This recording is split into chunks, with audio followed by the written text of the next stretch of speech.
So, thank you very much. For the book La Collina, you spent 2 years among the outposts in West Bank.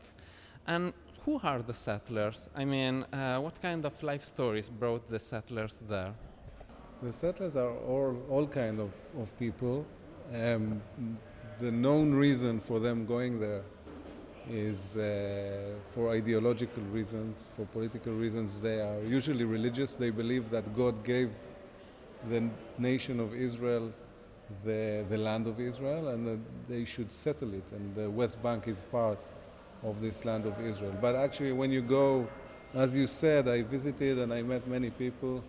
There are all kinds of stories. Everyone has their own stories. There are people who are there for different reasons. There are people who are there because it's cheap to live there, because it's quite easy, although it's dangerous, but actually the day-to-day life is simple. There are people who look for action, for example, immigrants from America, Jewish Americans, or for France or for Russia. They think that it's exciting, this dangerous situation, so they go there for those reasons. So really, like everywhere, there are different kind of people. But is faith very important for them? Or because if I am understood, in your book you speak about this search for freedom of some of them at least. But is faith important for them too? Or Well, I think that among the settlers in the West Bank, a large percentage is religious Jews. Different kinds of religious Jews, but I would say that 70 or 80% at least are religious.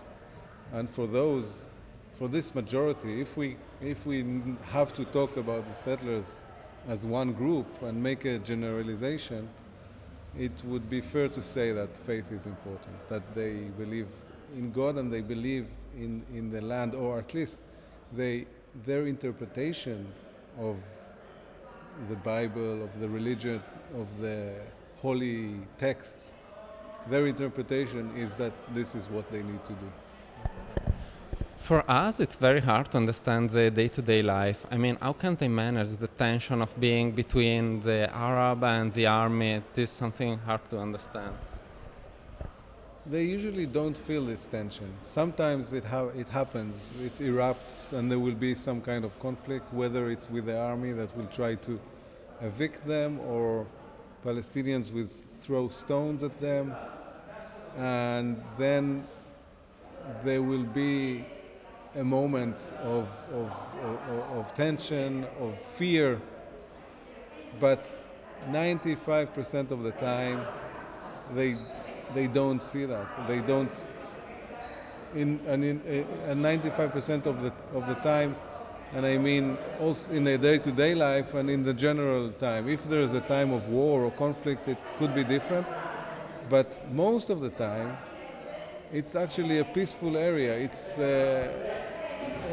It sounds strange, I'm sure, but actually, once they get used to it, this is their life, the day-to-day life is actually pretty peaceful.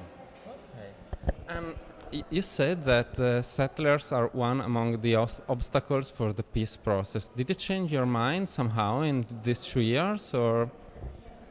No, my political views have not changed. Through the experience of writing the novel, I did meet people and become friends with people. I did see life there and see their point of view, and see them from you could say, empathic. And also, this is the style that I wrote. But it did not change my political view, which is anti-settlements, and I do see them generally as the main obstacle for peace. And what kind of reception did you receive from them? I mean, they welcome you, or did they did something different? Well, it depends where. One of the things I talked about in the first question is that there are many different types and kinds of settlers. And this is true also between the settlements. The West Bank is not a big area, but there are differences in the in the type of settlers between, for example, the north of the West Bank, which is around big Arab cities like Nablus and Jenin. That area, for example, is known as the hardcore ideological area, and when I went there, they didn't want to accept me.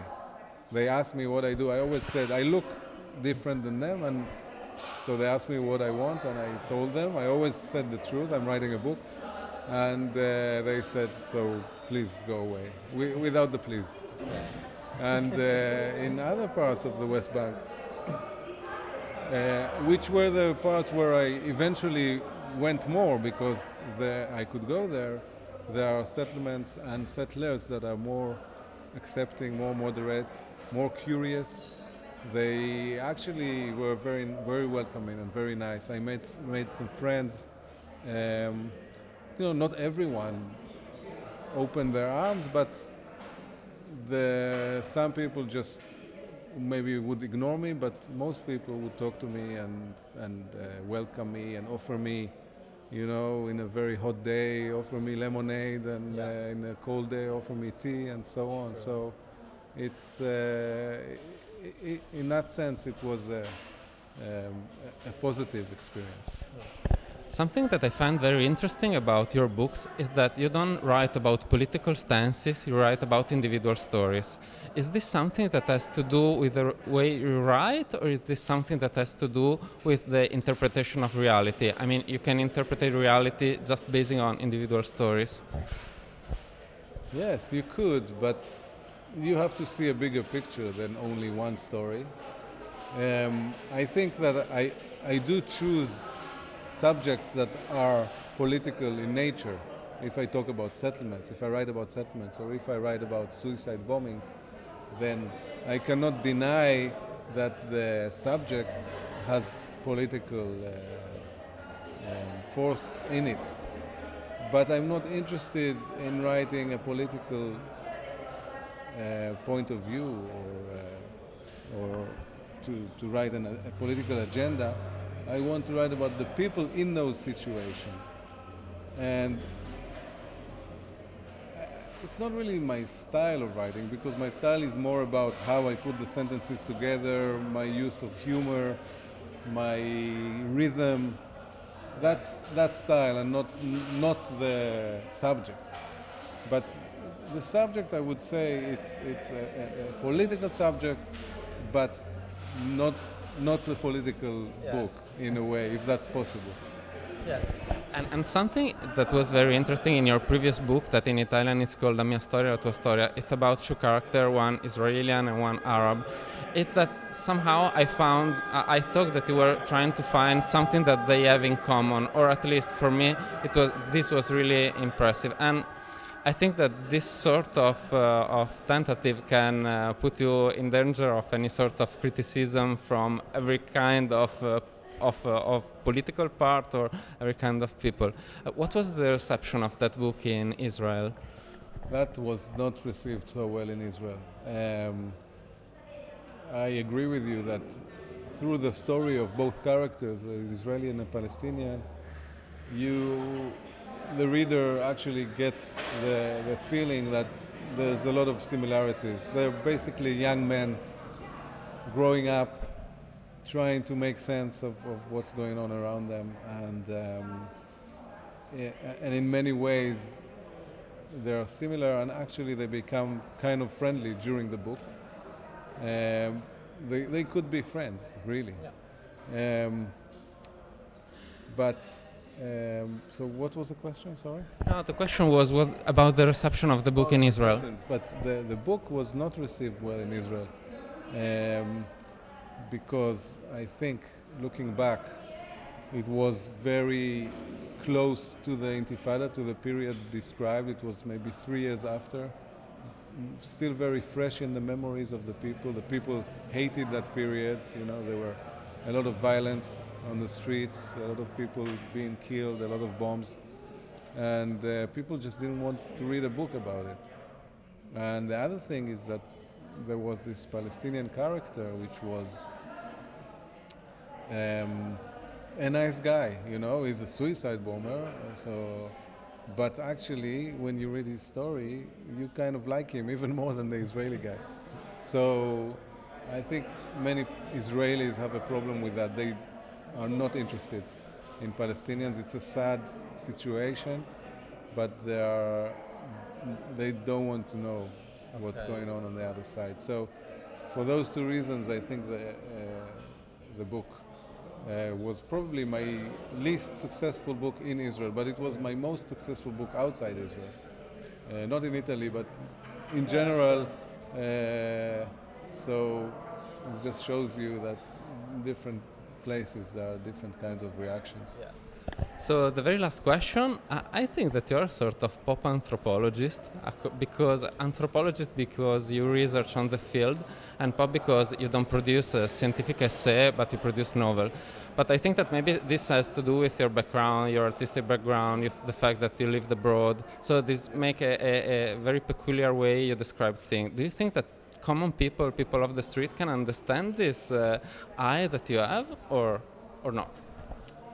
I hope so. That's interesting. A pop anthropologist. Is that a known term, or you invented it? I just invented it for you. So yeah. Thank you. You're welcome. It's nice. Yeah.